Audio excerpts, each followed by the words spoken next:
चलिए अब एक क्वेश्चन देखते हैं। क्वेश्चन में कह रहा है Ca2+ की कंसंट्रेशन दे रखी है यहाँ पे और आपको Mg2+ की कंसंट्रेशन दे रखी है वाटर सैंपल में, वो है 160 milligram per litre and 40 milligram per litre respectively. और आपको यहाँ पे टोटल हार्डनेस निकालनी है in the form of CaCO3। बहुत ही ज़्यादा आसान है, आपको मैंने पहले ही बताया था ये कैसे करना है। तो यहाँ पे आपका हार्डनेस क्या होती है? It's the concentration of multivalent cations, दोनों ही मल्टीवैलेंट कैटायंस हैं। तो यहाँ पे इसको कन्वर्ट करना है हमें CaCO3 की फॉर्म में। कैसे करेंगे? तो ये आपका यहाँ पे वेट हो गया 160 मिलीग्राम, 1 लीटर में है तो कंसंट्रेशन हो गई, डिवाइडेड बाय यहाँ पे इक्विवेलेंट वेट ऑफ Ca2+ 20 होता है, क्योंकि Ca का जो आपका मोलिकुलर मास होता है 40 होता है, वैलेंसी 2 है, तो इसका आंसर कितना आ जाएगा? 20 आ जाएगा। उसी तरीके से मैग्नीशियम का जो होता है इक्विवेलेंट वेट, वो होता है आपका यहाँ पर 12, और इसको कन्वर्ट करना है CaCO3 में, तो मैंने 50 से मल्टीप्लाई कर दिया। जो भी इसका आंसर आएगा वो आप यहाँ पर कर सकते हो, इसमें कोई भी दिक्कत नहीं होनी चाहिए आपको। चलिए अब हम आगे बढ़ते हैं। Next, which of the following causes temporary hardness of water? तो यहाँ पे ऑब्वियस सी बात है, कार्बोनेट हार्डनेस जो होती है वो हमारी टेम्परेरी हार्डनेस होती है। Multivalent cations of CO3 twice negative and HOCO3 negative ions जो होंगे वो आपके यहाँ पे क्या देंगे? टेम्परेरी हार्डनेस आपको देंगे। तो ऑब्वियस सी बात है ये आपकी टेम्परेरी हार्डनेस नहीं होगी, ये आपकी टेम्परेरी हार्डनेस नहीं होगी। अब ऑप्शन बचा आपके पास B और C। तो B और C में से आपका करेक्ट आंसर क्या होगा? जो यहाँ पे मोस्ट अप्रोप्रिएट आंसर होगा, that will be calcium bicarbonate. क्यों?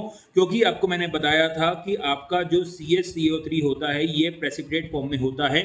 जब तक लिखा ना हो कि भैया ये डिसॉल्व फॉर्म में है, तब तक आप उसको इंक्लूड नहीं करेंगे। ये किस फॉर्म में होता है? प्रेसिपिटेट की फॉर्म में होता है, इसलिए हम इसको नहीं लेते हैं, क्योंकि ये हार्डनेस नहीं देगा, नीचे बैठ जाएगा। नेक्स्ट यहाँ पे कह रहा है results of a water sample analysis are as follows. Hardness हमें निकालनी है, हार्डनेस बहुत आसान है।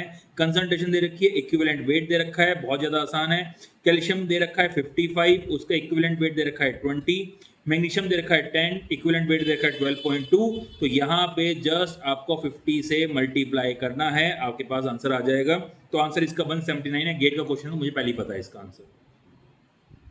चलिए नेक्स्ट यहाँ पे आ रहा है relationship between alkalinity and hardness. ये बहुत इंपॉर्टेंट टॉपिक है, इसके ऊपर क्वेश्चन बनेगा ही बनेगा। अगर हार्डनेस के ऊपर क्वेश्चन आया तो देयर आर 95% चांस कि क्वेश्चन इसके ऊपर बने। ठीक है, चाहे आपका SSC JEE हो, ESC हो, गेट हो, काफी ज्यादा चांसेस हैं क्वेश्चन इसके ऊपर बने, क्योंकि यहाँ पे इस क्वेश्चन में काफी सारे कंसेप्ट इसमें इंक्लूड हो जाते हैं। तो यहां पर कह रहा है कि अगर sodium Na positive alkalinity present है, if sodium alkalinity is present, ऐसे if sodium alkalinity is present, तो क्या होगा? देखिए होता क्या है कि यहां पर अगर मेरे यहाँ पे नॉन कार्बोनेट हार्डनेस है in the form of calcium 2+ या फिर मैग्नीशियम 2+, और ये कंबाइंड है आपके SO4 ट्वाइस नेगेटिव आयन के साथ या फिर Cl नेगेटिव आयन के साथ या किसी और आयन के साथ यहाँ पे कंबाइंड है, जो यहाँ पे आपको मैं बात कर रहा हूँ नॉन कार्बोनेट हार्डनेस की। ठीक है, तो यहाँ पे हम CO3 ट्वाइस नेगेटिव आयन और SCO3 नेगेटिव आयन के बारे में बात नहीं कर रहे हैं, इसके साथ कनेक्टेड नहीं है। किसके साथ कनेक्टेड है? आपके SO4 ट्वाइस नेगेटिव आयन और Cl नेगेटिव आयन के साथ कंबाइंड है। और यहाँ पर आपका जो है वो आपका सोडियम एल्कलिनिटी प्रेजेंट है। सोडियम एल्कलिनिटी का प्रेजेंट होने का मतलब क्या है कि सोडियम जो है वो आपका कंबाइंड है आपके CO3 ट्वाइस नेगेटिव आयन के साथ या फिर SCO3 नेगेटिव आयन के साथ, यहाँ पे आपकी कंबाइंड है। ठीक है, तो यहाँ पर क्या होता है? यहाँ पर एक रिएक्शन होती है, आपका सोडियम जो होता है वो आके लग जाता है यहाँ पर, और ये कैल्शियम और जो मैग्नीशियम है वो आके लग जाते हैं आपके यहाँ पर। तो यहाँ पर एक मिनट मैं एक पेज ऊपर कर लेता हूँ।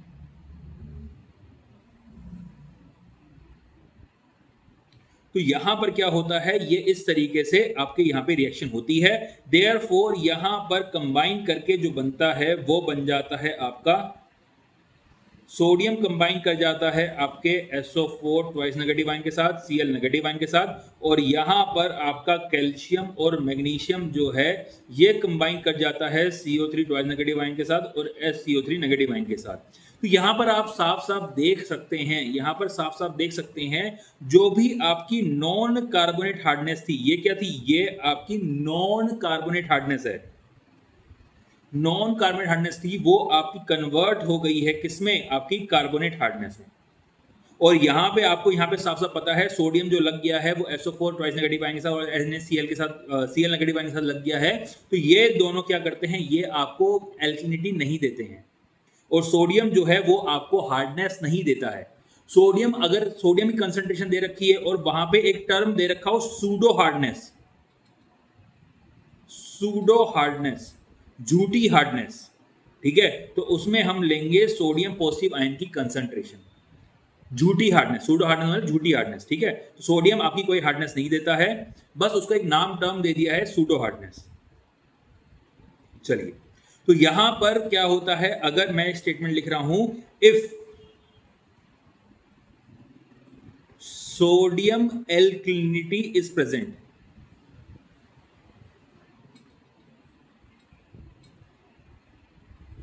देन नॉन कार्बोनेट हार्डनेस कितनी हो जाएगी, 0 हो जाएगी। अगर सोडियम एल्कलिनिटी प्रेजेंट है तो नॉन कार्बोनेट हार्डनेस जो हो जाएगी वो 0 हो जाएगी। क्यों? बिकॉज यहां पे जितनी भी नॉन कार्बोनेट हार्डनेस होती है वो कन्वर्ट हो जाती है आपके कार्बोनेट हार्डनेस में, वो कन्वर्ट हो जाती है किसमें, आपके कार्बोनेट हार्डनेस में। आई होप बात समझ आ गई होगी, इसमें कोई भी दिक्कत नहीं होगी। नेक्स्ट, अगर सोडियम एल्कलिनिटी प्रेजेंट नहीं है, if sodium alkalinity is not present, तो उस केस में आपकी नॉन कार्बोनेट हार्डनेस होगी। ये चीज याद रखना, ये चीज याद रखना प्लीज ढंग से, ठीक है। अब जरा देखो यहां पर, अब यहां पर मैं क्या कर रहा हूं, पेज है अवेलेबल, इस पेज को हम ऊपर कर देते हैं। अब मैं यहां पे क्या कर रहा हूं, मैं आपको कुछ स्टेटमेंट्स दे रहा हूं, प्लीज उसको ढंग से याद रख लेना। यहां पर अगर मैं कह रहा हूं, अगर if total hardness is more than alkalinity, for example मैंने बोला टोटल हार्डनेस जो है, टोटल हार्डनेस जो है वो आपकी यहां पे 600 मिलीग्राम पर लीटर है एज CaCO3। टोटल हार्डनेस का मतलब क्या है, carbonate hardness plus non carbonate hardness. Total hardness का मतलब क्या है, कार्बोनेट हार्डनेस प्लस नॉन। और मैं ये कह रहा हूं फॉर एग्जांपल ये कितनी है, 600 मिलीग्राम पर लीटर है CaCO3, और एल्कलिनिटी जो है वो आपकी है 350 milligram per litre as CaCO3, as CaCO3। तो यहां पर आपकी कार्बोनेट हार्डनेस जो होगी वो आपकी एल्कलिनिटी के बराबर होगी, वो आपकी एल्कलिनिटी के बराबर होगी। ऐसा क्यों? ऐसा इसलिए क्योंकि यहां पे जो आपकी एल्कलिनिटी है, जो आपकी यहां पे एल्कलिनिटी है, ठीक है, वो या तो सुनो इस बात को बहुत ढंग सुनो, यहां पर ये चीज तभी होगी जब आपकी सोडियम एल्कलिनिटी प्रेजेंट नहीं है। ये चीज तभी होगी जब आपकी सोडियम एल्कलिनिटी नहीं प्रेजेंट है। उस केस में क्या होगा, आपका कैल्शियम और मैग्नीशियम जो होगा वो कंबाइंड हुआ होगा CO3 ट्वाइस नेगेटिव आयन के साथ, या फिर SCO3 नेगेटिव आयन के साथ। ये दोनों मिलके आपको एल्कलिनिटी देंगे और ये दोनों आपको क्या देंगे, यहाँ पे आपको हार्डनेस देंगे। तो आपको मैंने एक स्टेटमेंट बताई थी, 1 gram equivalent of A will combined with 1 gram equivalent of B will give 1 gram equivalent of C। तो यहाँ पर 1 ग्राम इक्विवेलेंट ऑफ कैल्शियम या फिर magnesium will combine with 1 gram equivalent of CO3 twice negative या फिर SCO3 negative ion and will give Ca, ये इन दोनों का CaCO3 या फिर CaSCO3 होल ट्वाइस, इस तरीके से ये आपको दे देगा। तो यहाँ पर 1 ग्राम इक्विवेलेंट साथ भी कंबाइन कर रहा है, बात समझ आ गई।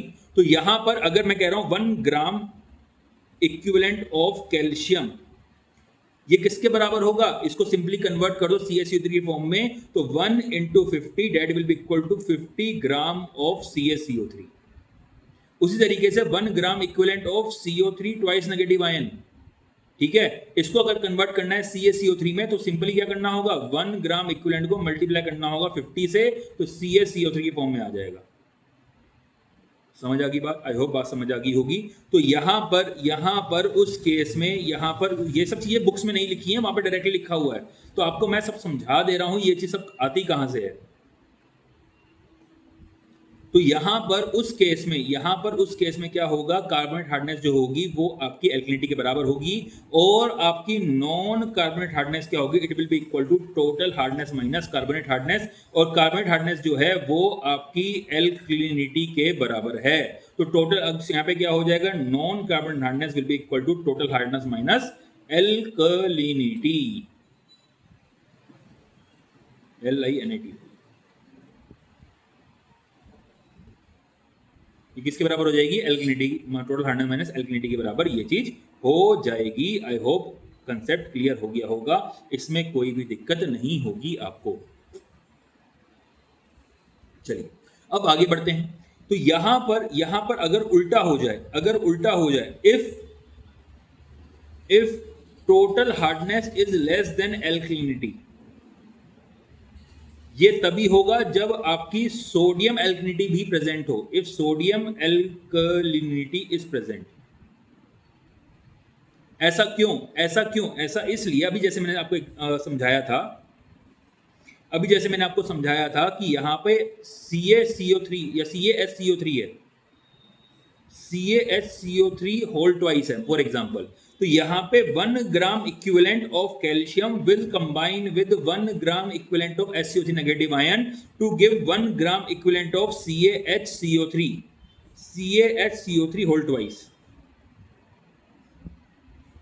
ठीक है, 1 ग्राम इक्विवेलेंट, तो ये दोनों तो इक्वल है ना, बात समझ आ गई? ये किसके बराबर है? 50 ग्राम ऑफ CaCO3 के बराबर है, 50 ग्राम ऑफ CaCO3। ये किसके बराबर है? 50 ग्राम CaCO3 के बराबर है।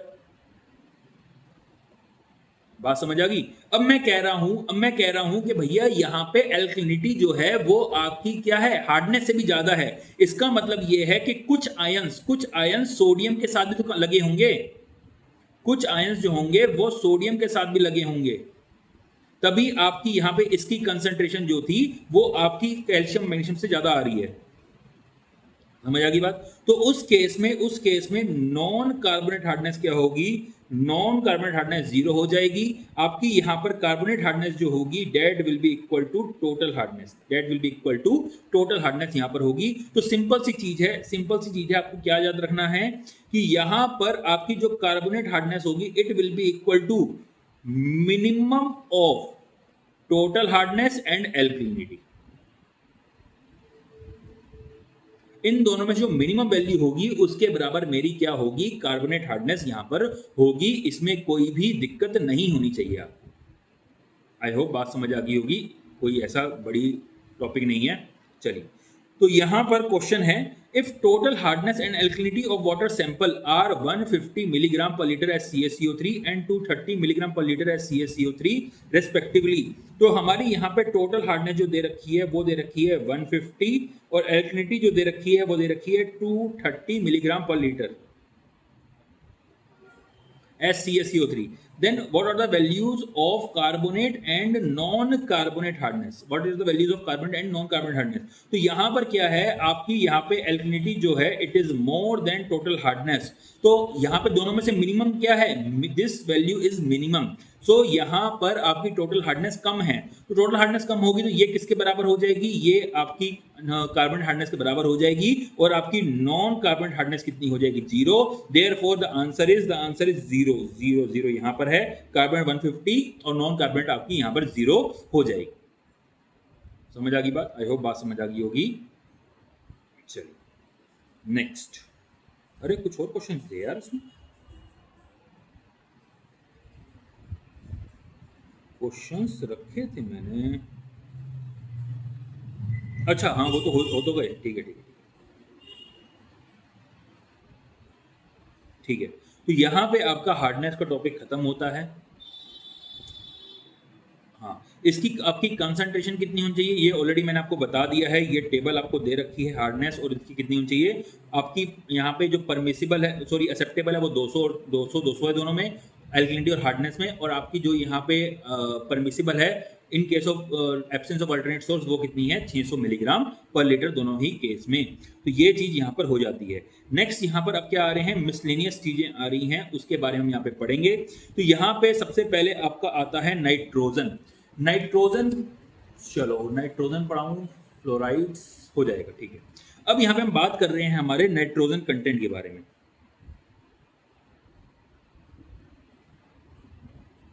देखिए यहां पर पानी में जो है नाइट्रोजन डिफरेंट फॉर्म्स में हो सकता है। या तो वो हो सकता है आपके फ्री अमोनिया की फॉर्म में, या फिर हो सकता है ऑर्गेनिक अमोनिया की फॉर्म में, या फिर हो सकता है नाइट्राइट की फॉर्म में, या फिर हो सकता है नाइट्रेट की फॉर्म में। ठीक है, इनमें से किसी फॉर्म में हो सकता है आपका नाइट्रोजन पानी के अंदर। अगर आपको, प्लीज सुन लीजिए इसको ढंग से, इसको मैं ढंग से या दोबारा से लिख देता हूं। इस फ्लैश का स्क्रीनशॉट ले लीजिएगा।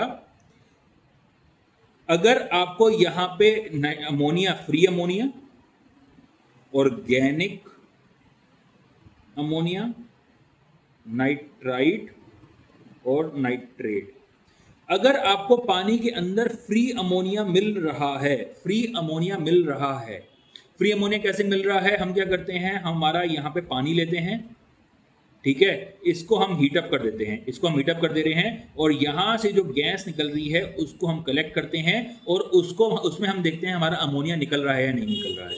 तो यहाँ पे जो फ्रेश वाटर है, जो भी पानी आ रहा है, ठीक है, तो उसको हम लेते हैं, उसको हम यहाँ पे सब हीट करते हैं, जो भी यहाँ पे अमोनिया आएगा उसको मैं बोलूंगा फ्री अमोनिया। जो भी यहाँ पे अमोनिया आएगा उसको मैं फ्री अमोनिया की कैटेगरी में रखूंगा। क्यों?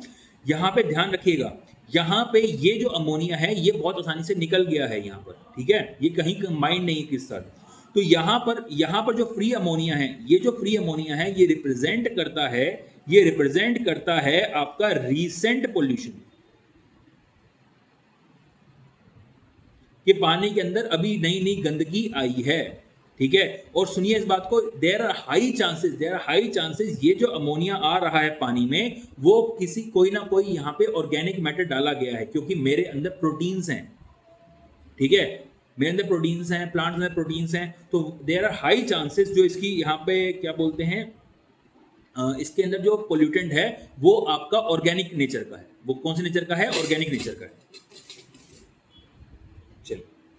ये रिप्रेजेंट कर रहा है, रीसेंट पोल्यूशन रिप्रेजेंट कर रहा है। नेक्स्ट यहाँ पे आता है ऑर्गेनिक अमोनिया। ऑर्गेनिक अमोनिया जो रिप्रेजेंट करता है वो रिप्रेजेंट करता है पास्ट पोल्यूशन, वो रिप्रेजेंट करता है पास्ट पोल्यूशन। पास्ट पोल्यूशन को रिप्रेजेंट करता है, प्लीज सुनेंगे इस बात को, यहाँ पर पहले ये जान लेते हैं कि हम ऑर्गेनिक अमोनिया निकालते कैसे हैं। हम ऑर्गेनिक अमोनिया निकालते कैसे हैं कि पानी के अंदर है कि नहीं है। तो यहाँ पर मेरे पास इस तरीके से क्या है, एक मेरे पास बीकर है, इसके अंदर मेरे पास पानी है, जिसके अंदर मुझे क्या करना है, ऑर्गेनिक अमोनिया निकालना है। मैं इसको यहाँ पे हीटअप करने से पहले मैं क्या करता हूँ, चलो पहले हीटअप हटाई दिया मैंने, पहले मैं क्या करता हूँ, इसके अंदर एक ऑक्सीडाइजिंग एजेंट डालता हूँ,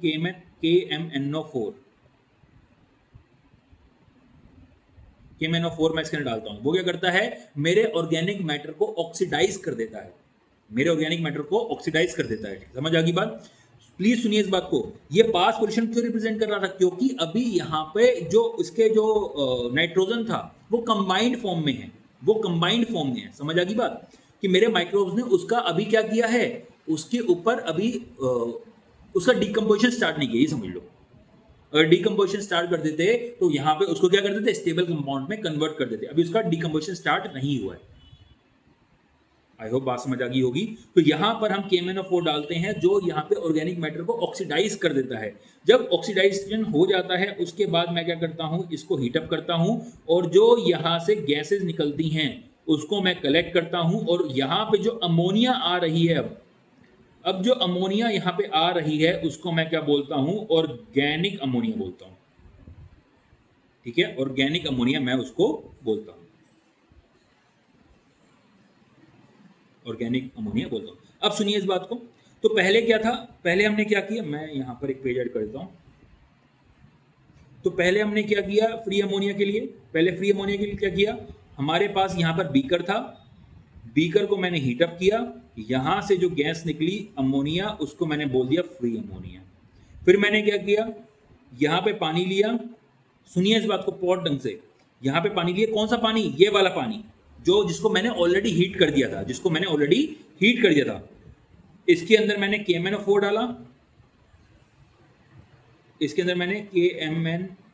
डाला, यहाँ से फिर मैंने इसको हीटअप कर दिया। तो यहाँ पे अब जो अमोनिया निकलेगा वो रिप्रेजेंट करेगा ऑर्गेनिक अमोनिया। सर यहाँ पे ये वाला ही क्यों यूज किया पानी, प्लीज सुनिए इस बात को, यहां पे जो हम पानी यूज कर रहे हैं this is already boiled water,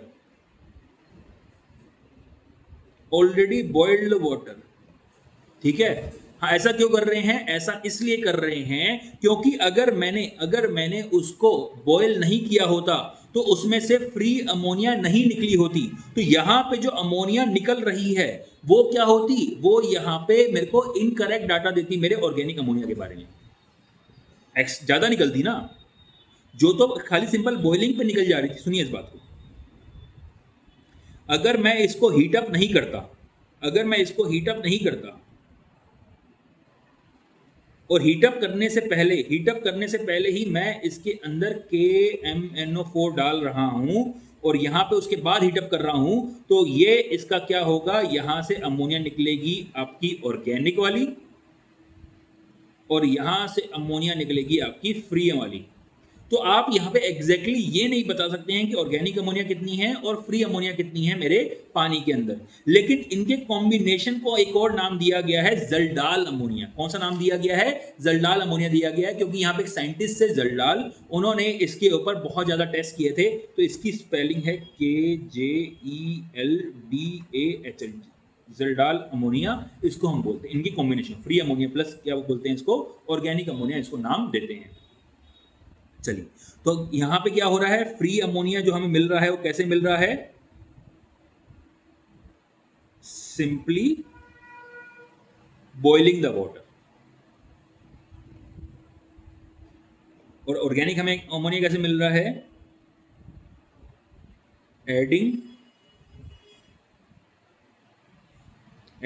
KMnO4 in already boiled water and again boiling, तो वहां से हमें क्या हो जाएगा, ऑर्गेनिक हमें अमोनिया मिल जाएगा। जो उबला हुआ पानी है उसमें KMnO4 डालेंगे, साफ पानी में जो सिंपल पानी आया है लेक से उसमें नहीं डालेंगे। नाइट्राइट यहाँ पे क्या रिप्रेजेंट कर रहा है, ये रिप्रेजेंट कर रहा है मुझे partially decomposed organic matter, partially decomposed organic, partially decompose organic matter को ये रिप्रेजेंट कर रहा है। समझ आ गई बात? पार्शियली डिकम्पोज ऑर्गेनिक मैटर का मतलब क्या है, पार्शियली डिकम्पोज ऑर्गेनिक मैटर का मतलब क्या है, सुनेंगे इस बात को। ये मेरे पास यहां पर ऑर्गेनिक मैटर था, मेरे माइक्रोब्स ने इसके ऊपर अटैक किया,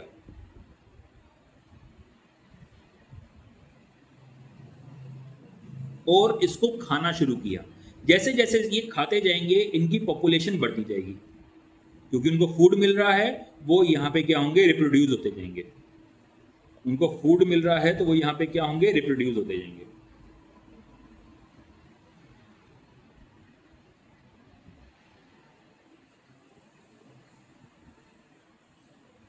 ठीक है, अगर यहां पे आपको पार्शियली डिकम्पोज ऑर्गेनिक मैटर मिल रहा है, इसका मतलब है कि वहां पर माइक्रोब्स होंगे, क्योंकि उन्होंने तो पार्शियल डिकम्पोज किया है ना, उन्होंने ही क्या किया, पार्शियल डिकम्पोज किया है। और अभी आधा खाना बचा हुआ है, अभी तो सिर्फ इतना खाना खाया गया है, एक मिनट,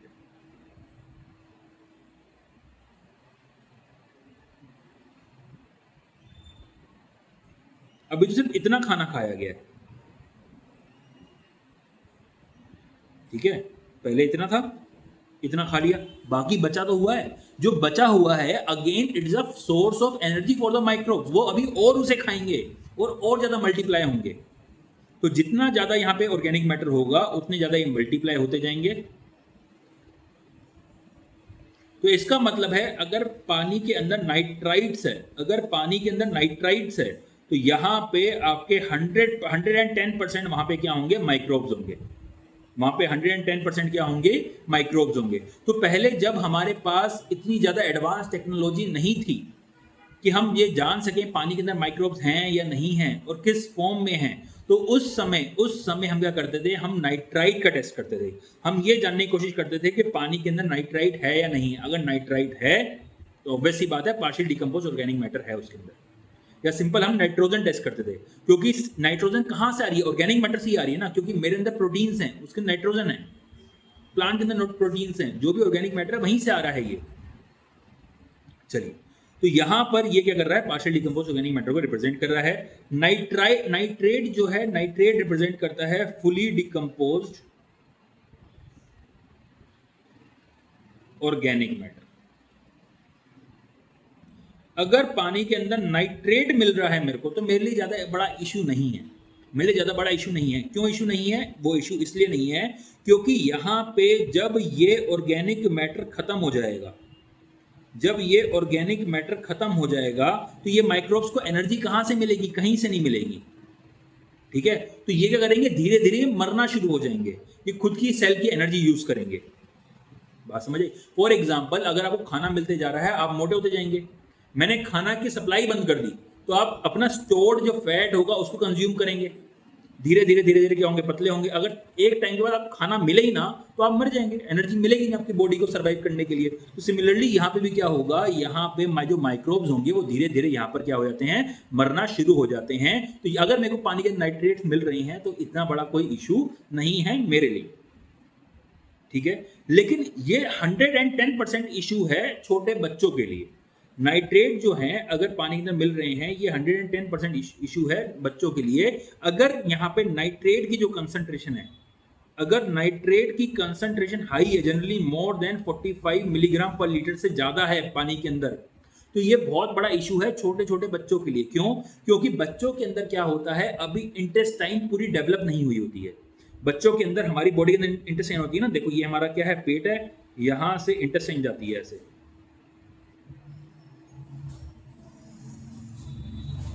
ठीक है, तो बच्चों के अंदर ये पूरी इंटेस्टाइन डेवलप नहीं हुई होती है। तो यहाँ पर क्या होते हैं, यहाँ पे सर्टेन बैक्टीरियाज होते हैं, सर्टेन बैक्टीरियाज वगैरह होते हैं जो नाइट्रेट्स को कन्वर्ट कर देते हैं नाइट्राइट्स में, जो नाइट्रेट्स को कन्वर्ट कर देते हैं नाइट्राइट्स में। और जो ये नाइट्राइट्स होते हैं, ये बहुत बड़ा इशू होते हैं हमारे बच्चों के लिए। क्यों? क्योंकि ये आपका क्या होता है, हीमोग्लोबिन होता है, उसके साथ ऑक्सीजन लगी हुई होती है। आपकी जो ऑक्सीजन हर एक ऑर्गन को कैसे मिल रही है, ब्लड ही सप्लाई कर रहा है ऑक्सीजन। तो यहां पे क्या होता है, ये जो नाइट्राइट होता है, ये इस बॉन्ड को तोड़ देता है और खुद आके हीमोग्लोबिन के साथ लग जाता है। The affinity of hemoglobin for nitrite is very high in comparison to that of oxygen. बात समझ आ गई? ऑक्सीजन और ये हीमोग्लोबिन का बॉन्ड इतना स्ट्रांग नहीं है जो नाइट्राइट ना तोड़ सके। नाइट्राइट को तोड़ता है और खुद जाके लग जाता है। तो जब पहले हर एक ऑर्गन को ऑक्सीजन मिल रही थी, अब वो ऑक्सीजन नहीं मिल रही है, अब वहां पर भी नाइट्राइट पहुंच रहा है। जब अब हर एक ऑर्गन को ऑक्सीजन नहीं मिल रही है, तो धीरे धीरे क्या होगा, और आपका पूरा बॉडी जो होगी वो नीली पड़नी शुरू हो जाएगी। वो क्या होगी, नीली पड़नी शुरू हो जाएगी। देयरफॉर यहाँ पे क्या होगा, बच्चे की बॉडी नीली पड़ जाएगी। और यहाँ पे एक डिसीज बोलते हैं इस चीज को, वो बोलते हैं हमारे blue baby disease. Blue baby disease ये किसकी वजह से होता है, एक्सेस अमाउंट ऑफ नाइट्रेट। ये बड़ों में क्यों नहीं होता, क्योंकि हमारी इंटेस्टाइन डेवलप हो गई होती है, तो वो बैक्टीरिया वगैरह यहां पे काम नहीं कर पाता है। चलिए, एक्सेस ऑफ नाइट्रेट, ये बात आपको समझ आ गई। अब आगे बढ़ते हैं। इसका एक और नाम दे गया मिथेमोग्लोबिमीनिया। मिथेमोग्लोबिमीनिया बहुत बड़ा नाम है, तो कोई नहीं, उसको भी लिखा हुआ मैंने सब कुछ। तो ये सारी चीजें आपको मैंने समझा दी है। चलिए, अब यहां पे आता है कि सर इसका फ्री अमोनिया का तो आपने बता दिया, हम टेस्ट कैसे करेंगे, बॉईल कर देंगे। ऑर्गेनिक अमोनिया क्या करेंगे, boiling the already boiled water after the addition of KMnO4। Boiling the already boiled water after the addition of KMnO4, तो वैसे कर देंगे। नाइट्राइट और नाइट्रेट जो है ये पानी में कैसे पता करेंगे, it is determined by colour matching technique. ये डिटरमाइन किया जाता है colour matching technique. Colour matching technique तो ऑलरेडी मैंने आपको बता रखा है, जब टिंटोमीटर में बता रहा था कैसे करते हैं कलर मैचिंग टेक्निक। ठीक है, टर्बिडिटी में भी कलर मैचिंग टेक्निक थी, फिर उसको हम करंट की इंटेंसिटी के साथ मेजर कर दिया। तो यहां पर एक मिनट, होगा इसमें, ये रहा। नाइट्राइट जो है वो यहाँ पे कलर मैचिंग टेक्निक से defined and colour is developed by the addition of sulphonic acid and naphthylamine. जब मैं यहाँ पे सल्फोनिक एसिड और नेप्थामाइन डालूंगा तो यहाँ पर आपका क्या हो जाएगा, यहाँ पे कलर मिल जाएगा, और यहाँ पे जो कलर मिलता है वो मेरे को येलो कलर मिलता है, वो मेरे को यहाँ पे येलो कलर मिलता है।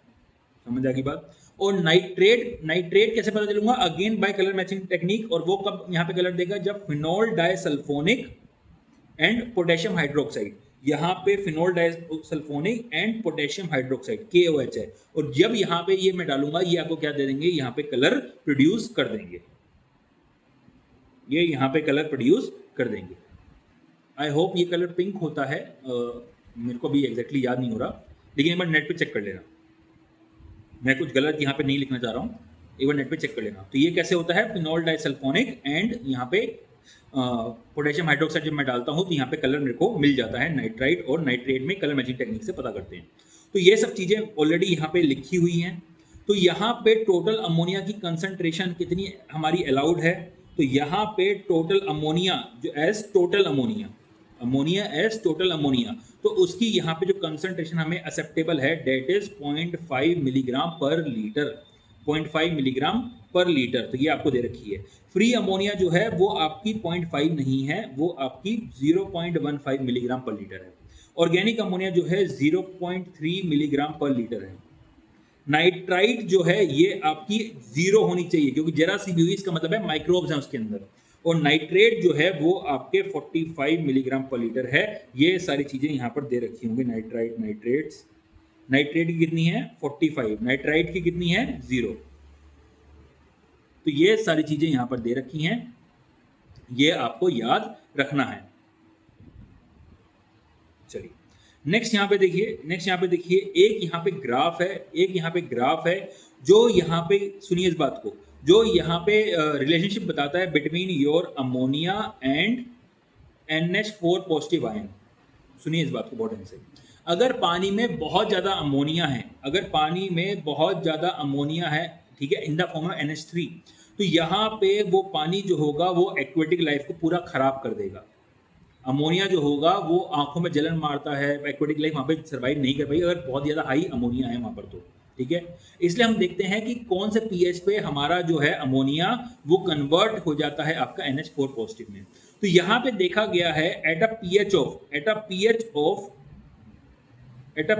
ऑफ 9.5, ये रिवर्सिबल रिएक्शन है। आपका अमोनिया जो है वो NH4 पॉजिटिव में कन्वर्ट होता है, NH4 पॉजिटिव जो है बाकी वापस आपका अमोनिया में कन्वर्ट हो जाता है।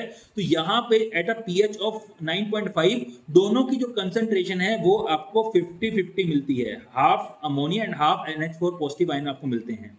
लेकिन अगर आपका जो pH जो है वो आपका 9.5 से कम है तो यहाँ पे जो प्रीडोमिनेंटली आपको मिलेंगे वो आपको NH4 पॉजिटिव आयन मिलेंगे। लेकिन अगर यहाँ पे pH जो है वो आपको 9.5 से ज़्यादा है तो वहाँ पे प्रीडोमिनेंटली जो आपको मिलेंगे वो आपको NH3 मिलेगा, अमोनिया मिलेगा, ठीक है। तो ये चीज़ याद रखना इस ग्राफ से, बस आपको यही देखना है कि इस pH, ये pH जो है 9.5 या 9.25 के आसपास ही है, 25 लिख देता हूँ,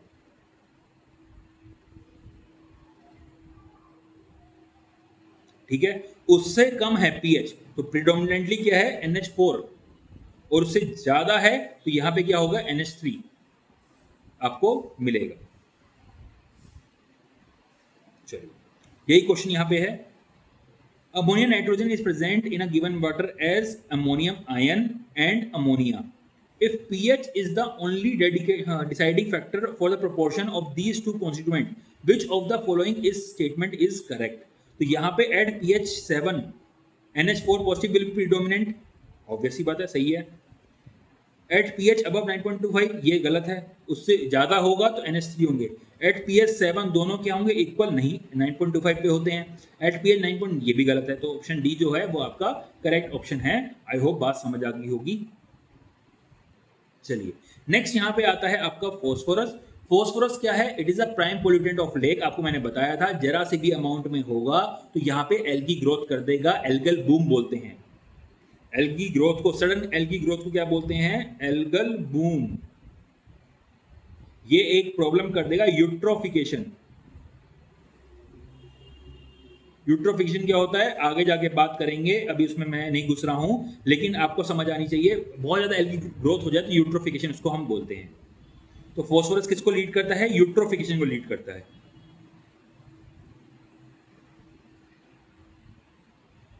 चलिए, it facilitates rapid growth of aquatic plants mainly algae, interferes with water treatment, ठीक है, केमिकल कोएगुलेशन, ये सब करता है। नेक्स्ट यहाँ पे जो आता है that is your fluorides. Fluoride आपकी बॉडी को चाहिए, ठीक है, एक सर्टेन लिमिट तक बॉडी को चाहिए टू डेवलपमेंट ऑफ टीथ। अगर फ्लोराइड बिल्कुल जीरो होगा आपकी बॉडी के अंदर तो आपके टीथ जो होंगे वो गिरना शुरू हो जाएंगे, ढंग से ग्रोथ ही नहीं होगी आपके टीथ की। लेकिन अब ये जो कंसंट्रेशन होती है up to 1 milligram per litre हमें चाहिए होता है, समझ आ गई बात। लेकिन अगर इससे ज्यादा है, अप्रोक्सीमेटली 1.5 मिलीग्राम पर लीटर तक है मेरी कंसंट्रेशन, या उससे ज्यादा है, तो यहाँ पे मेरे जो टीथ होंगे वो डीकलराइजेशन हो जाएंगे, बहुत ज्यादा पीले हो जाएंगे मेरे दांत, ठीक है। इसको बोलते हैं आपके फ्लोरोसिस। क्या बोलते हैं? फ्लोरोसिस, या फिर मॉटलिंग ऑफ टीथ, लिखा होगा यहां पर, हाँ, मॉटलिंग ऑफ टीथ। इसको मैं पहले सही करूँ। चलिए, तो ये बात समझ आ गई है कि अप टू 1 मिलीग्राम हमें चाहिए to development of permanent teeth, teeth decay को बचाने के लिए। आपके टूथपेस्ट में भी फ्लोराइड होता है। कभी टूथपेस्ट को उठाना, उसके पीछे देखना कि उसके पीछे फ्लोराइड लिखा हुआ है। अगर ये कंसंट्रेशन आपकी 1.5 मिलीग्राम से ज्यादा हो जाती है, ये एक बीमारी कर देती है फ्लोरोसिस, या फिर टूथ यहाँ पे क्या हो जाएगा, डीकलराइजेशन हो जाएगा, जिसे बोलते हैं मोटलिंग ऑफ टीथ। और अगर 5 मिलीग्राम पर लीटर से ज्यादा हो जाएगी तो ये एक बीमारी कर देगी बोन फ्लोरोसिस। सिंपल फ्लोरोसिस है दांतों के लिए, बोन फ्लोरोसिस का मतलब क्या है, आपकी हड्डियां जो जाएंगी भुरभुरी हो जाएंगी, जैसे चौक पाउडर होता है, आप ऐसे हाथ से करते हो चौक टूट जाती है, वैसे ही आपकी हड्डियां भी हो जाएंगी। तो यहाँ पे कम है तब भी दिक्कत है, ज्यादा है तब भी दिक्कत है। तो ये सारी लिमिट्स आपको याद रखनी है। तो यहाँ पे जो आपकी एक्सेप्टेबल लिमिट है वो 1 मिलीग्राम पर लीटर है, और जो परमिसिबल लिमिट है in the absence of alternate source वो है 1.5 मिलीग्राम पर लीटर। ये चीज यहाँ पे आपको याद रखनी है। चलिए, और ये मेजर कैसे करते हैं इसको भी याद रख लेना। ये मेजर करते हैं again by colour matching technique, and colour is given by the addition of zirconium and alizarin. Zirconium and alizarin, ठीक है,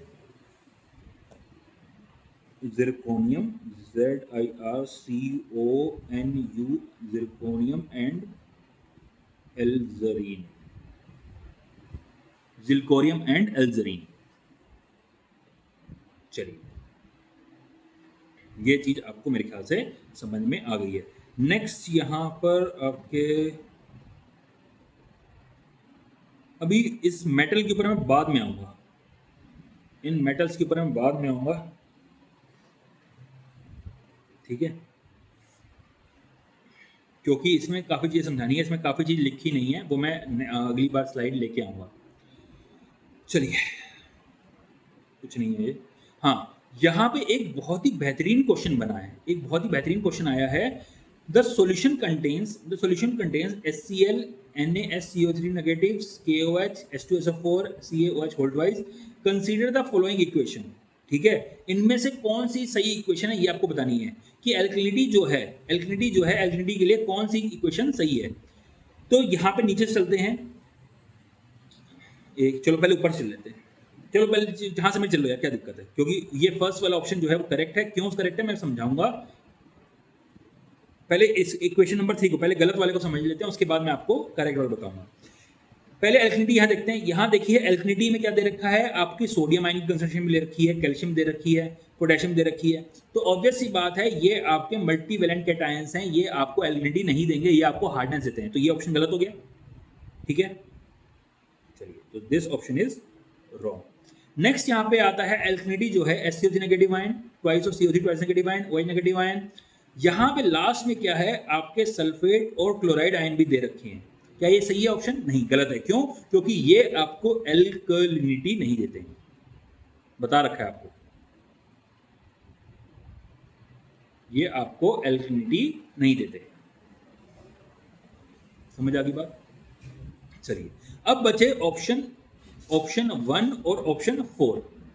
यहां पर देखिए आपको पता है कि जितना कार्बोनेट बनता है उतना ही बाइकार्बोनेट बनता है, तो जितना हमारी कार्बोनेट कंसंट्रेशन होती है उसका ट्वाइस हमें क्या चाहिए होता है, सॉरी, जितना हमें कार्बोनेट को कन्वर्ट करने के लिए हमें एसिड चाहिए होता है टू बाइकार्बोनेट, उतना ही हमें बाइकार्बोनेट को कन्वर्ट करने के लिए चाहिए होता है टू H2CO3। समझ आ गई बात? तो यहां पे ट्वाइस तो आएगा ही आएगा, ये बात समझ आ गई है, क्लियर है। लेकिन यहां पर ये जो इक्वेशन बनी है SCO3 negative ion plus twice of CO3 twice negative ion plus OH negative ion, ये तो आपको समझ आती है बात, ये तो आपको बात समझ में आती है क्योंकि ये चीज ऑलरेडी मैंने समझा रखी है। लेकिन यहाँ पे आपके H पॉजिटिव आयन को माइनस क्यों कर रखा है बेटा? H पॉजिटिव आयन को बोलते हैं, इसी कंसंट्रेशन को बोलते हैं हम नेगेटिव एल्किलिनिटी। अरे भैया ये जो चीज है ये तो आपकी H पॉजिटिव आयन को न्यूट्रलाइज कर रही है। अगर आप और ज्यादा H पॉजिटिव आयन दे देंगे वो न्यूट्रलाइज होना करेगा H पॉजिटिव आयन को। बात समझ आ गई? तो यहां पे हम क्या करते हैं, इसकी कंसंट्रेशन को माइनस करते हैं और H पॉजिटिव आयन की कंसंट्रेशन को बोलते हैं हम हमारी नेगेटिव एल्किलिनिटी। तो this option is also wrong and the correct answer is option 1। H positive ion की कंसंट्रेशन क्या बोलते हैं हम, नेगेटिव एल्किलिनिटी। चलिए वाटर सैंपल कंसंट्रेशन, यार ये तो बहुत सिंपल है, आपको pH दे रखा है 5.6, pH प्लस POH दे रखा है, pH plus POH is equal to 14 दे रखा है। POH की कंसंट्रेशन निकाल सकते हो, सब कुछ समझा रखा है मैंने। तो POH will be equal to 14 माइनस PH, PH कितना है 5.6, आंसर आ जाएगा। PH आपको POH आ गया, उससे आप कंसंट्रेशन निकाल लोगे। नेक्स्ट मिथेमोग्लोबिनिया, ये जो मैंने बोला था, और blue baby disease is cause due to excess nitrates because it get converted to nitrites. ये नाइट्राइट्स में कन्वर्ट हो जाता है। बच्चे क्या करते हैं, बस यहाँ पे ब्लू बेबी डिसीज देखा और नाइट्राइट्स पे टिक कर दिया, पूरा क्वेश्चन पढ़ते ही नहीं है। तो क्या है, nitrites will be the correct answer. Next यहाँ पे दे रखा है 40 ml of 0.1 normal HCl is added to water sample the equivalent of x milligram per liter of CaCO3। मैंने आपको बताया था, ये चीज मैंने समझाई थी और आपको एक फॉर्मूला ही बना के दिया था। फॉर्मूला क्या था, कितने ml डाला है जब H2SO4 डाल रहे थे, ठीक है, ml of H2SO4 into normality into 50 into 1000 divided by volume of water sample in ml। ये बताया था इन 1 लीटर ऑफ वाटर, 1 लीटर ले लेते हैं यहाँ पर, ये बताया था। तो सिमिलरली यहाँ पे जब हम बात कर रहे हैं HCl की, तो बस यहाँ पे HCl आ जाएगा। तो यहाँ पर आपका क्या हो जाएगा, 40 ml यूज किया है, 40 ml, नॉर्मेलिटी क्या है 0.1 नॉर्मल है, 0.1 into 50 into 1000 divided by 1 litre पानी है, तो डिवाइडेड बाय 1000 ml आ जाएगा, तो इससे कट जाएगा, बस आंसर निकाल लो। ये कट जाएगा, 200 मिलीग्राम पर लीटर आपका आंसर आ जाएगा, 200 milligram per litre. Option D is your correct answer. तो इस तरीके से आप यहाँ पे इसका सोल्यूशन निकाल सकते हैं। नेक्स्ट वाले लेक्चर में हम हमारे डिजॉल्व गैसेस के बारे में पढ़ेंगे और हमें पढ़ना है मेटल्स के बारे में। कोई डाउट हो तो आप कमेंट सेक्शन में बता सकते हैं, बाकी तो ठीक है, चल रहा है। फिर हमारा कल जो नेक्स्ट वाला लेक्चर होगा, जो मैं अभी रिकॉर्ड करूँगा इसके बाद ही, उसके बाद ये आपका फर्स्ट चैप्टर कंप्लीट हो जाएगा। उसके बाद हम पढ़ेंगे हमारे ट्रीटमेंट के बारे में। तो पूरा आपको मैं करा दे रहा हूँ। चलिए, ये कब तक कंप्लीट होगा, हमारे 10 लेक्चर इसमें लगे हैं, लगभग 60-70 लेक्चर बनेंगे इसके टोटल। और टेलीग्राम ज्वाइन करना है तो उसका लिंक डिस्क्रिप्शन में ज्वाइन कर सकते हो।